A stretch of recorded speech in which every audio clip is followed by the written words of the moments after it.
Hi అండి. ఇప్పుడు మీకు చూపిస్తుంది సౌభాగ్యలక్ష్మి టెంపుల్ అండి.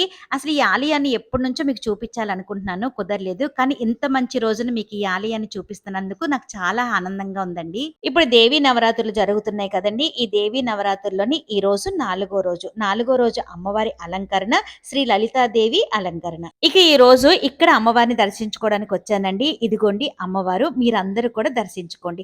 అమ్మ దయుంటే మనకన్నీ ఉన్నట్టే. ఈ అమ్మవారి విగ్రహం భూమిలో దొరికిందంటండి. చాలా సత్యమైన అమ్మవారు. ఏ కోరిక కోరినా సరే తప్పక నెరవేర్చే తల్లిగా భక్తులు ఎంతో భక్తితోని ఈ అమ్మవారిని పూజిస్తారు. ఈ అమ్మవారి ఆలయం యొక్క స్థల పురాణం చెప్తూ నేను ఫుల్ వీడియో చేశానండి. ఈ వీడియోలోని చంటి స్పెషల్ నా ఛానల్ పేరు కింద లింక్ ఇస్తాను. మీకు ఎవరికైనా ఇంట్రెస్ట్ ఉంటే గనక ఒకసారి చూడండి. ఈ దేవీ నవరాత్రుల సందర్భంగా ఇక్కడ అమ్మవారికి ప్రత్యేకమైన అలంకరణలు, విశేషమైన పూజలు, కుంకుమార్చనలు, హోమాలు చాలా అంగరంగ వైభవంగా జరుపుతున్నారు. ఇంతకీ ఈ ఆలయం ఎక్కడుందంటే ఏలూరు సత్రంపాడులో ఉందండి. Thanks for watching.